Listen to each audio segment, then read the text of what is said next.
at the time when you heard they were doing a music episode, were you excited? Were you a bit apprehensive or? Well, I've talked about this before because I watched Buffy all over the place, all out of sync and out of, out of whack. I actually knew about the musical episode long before I ever even watched season 6. It was just something, because like you said, it became such a big pop culture thing that people just knew about it. So I knew there was a Buffy musical. I remember catching on TV, going through the motions, because I never forgot the visual of Buffy doing the "nothing seems to penetrate my steak heart." I always remember that. And then a friend of mine, when I was living in a group house briefly when I was 17, a friend of mine had the soundtrack on CD, because we are old and we had physical media. And so I actually got to know the soundtrack before I ever saw the musical. Nice. So I knew every word to every song. I loved all the songs, but I had no context and I had no, way of knowing how these songs fit into the musical. So when I finally sat down and watched all of season 6, I was really looking forward to the musical. And so when it came on, I could sing along and I was finally able to get the context and see the story. And I thought it was such a great story, such a great premise. And what I really love about the Buffy musical is it takes the basis of what is for most musicals. So there is this thing in musicals, the way that musicals work is you talk until the emotions get too big for you to talk, and then you sing. And then you sing until the emotions get too big for you to sing, and then you dance. And so I love that this musical took the next logical step, which was, and then you dance until your emotions get too big, and then you burst into flame. I thought it's the only musical I've ever seen, the only TV musical I've ever seen that has actually managed to slide into like the actual musical genre. Like every other musical in TV, there's some other reason that they're singing. It's like, for example, like in Grey's Anatomy, one of the characters is undergoing a very traumatic accident, so she imagines everyone singing. In Scrubs, a woman has a brain tumor, so she sees everyone singing, but they're not actually singing. So what I love about the Buffy musical is they are really singing. The music is all happening to them. It's not, like, oh, we're just going to cut away and sing, but the characters aren't going to be aware of it. I love that they're aware that they're singing. I love that they have reactions to their singing. Like, I always loved like Spike rolling his eyes as he starts to sing "Rest in Peace" because he doesn't want to sing. Musical theater nerd. I love musical theater. I have seen many musicals. I've seen some musicals several times because I love them so much. I adore musical theater. I adore musical movies. I love to sing. I love to dance. I'm not very good at dancing. Singing I can get away with.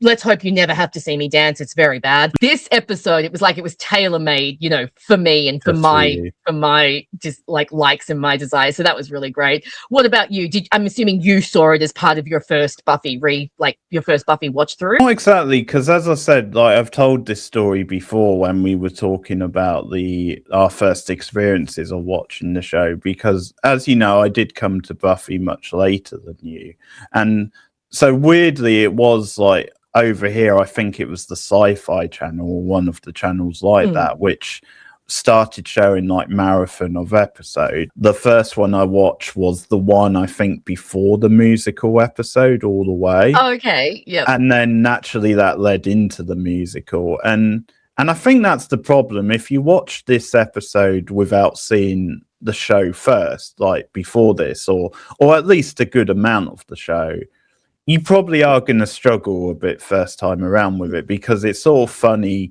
going back to what Whedon says. Like, he definitely has a point. I can understand why he would say that. But at the same time, doing a musical episode like this, it's always a big gamble, because it's a bit like how in the main show, they have like monster of the week ideas, and a lot of them work really well, but there are like duds also naturally. And it's a bit of a gamble to like go for this a little bit, like if Hush is one of the best episodes of the whole show, but if that had gone the other way and not quite worked, because it works as well as it does, it's gone down as a classic. But it's like if it had gone the other way and it just wasn't that good, like it could have been seen as like this big swing and a miss. You come into it as one of my first episode.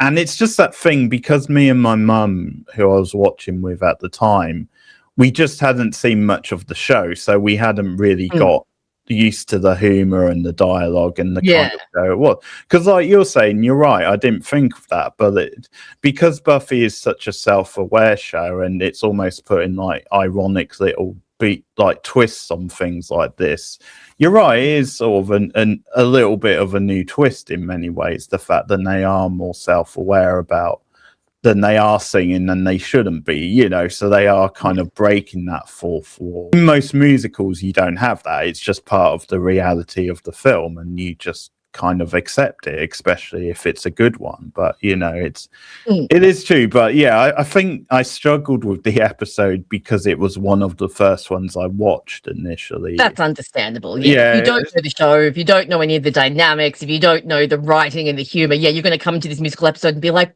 what is this? Like, it would be very bizarre to be one of your first episodes.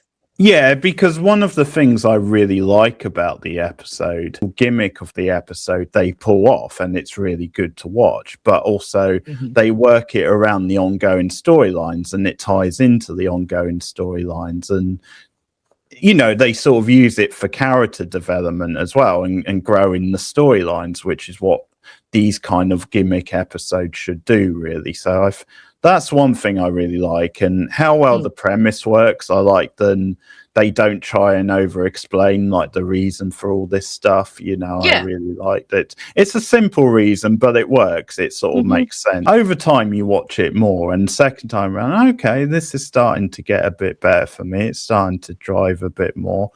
And then just over time, I'll watch it more, and it, you know, it is one of the classics. I'm not going to say it's the best episode ever, like a lot of people do, which I understand, but it is up there. Like I probably would have it in my top 5 or 6. I love how every song is tailored specifically to the character, so the songs sound different, you know. So for example, Tara gets a beautiful soft love ballad, you know, because she's a soft beautiful character, whereas Spike gets an angsty rock and roll number because he's Spike and he's angsty, you know, and Giles gets a very mellow maudlin, like I wish I could stay, and it's just the songs are so brilliantly tailored to the characters that it almost doesn't feel odd when they start singing, because they're singing in a way that if this were a musical world, this is how they would sing. So Spike would sing a rock song. Xander and Anya would do a kitschy little, you know, 30s, 40s dance. It just, everything suits the characters so well. And, you know, they're all really pretty good singers. You know, I mean, we already knew that James Masters and Amber Benson could sing, but Tony Head, Emma Caulfield was so good. Last night, you know, did anybody burst into song? Life's a show and we all play our parts, and you can sing along. We are both in the fire. Showtime. The point of no return, and let it. Thought you wanted me to stay away from you. Isn't that what you sang? Spike sing a little song?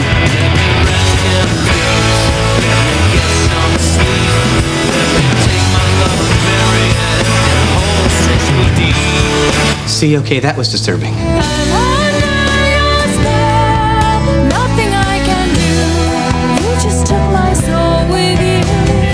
This is the event people will be talking about all November long. Buffy the Musical. Where do we go?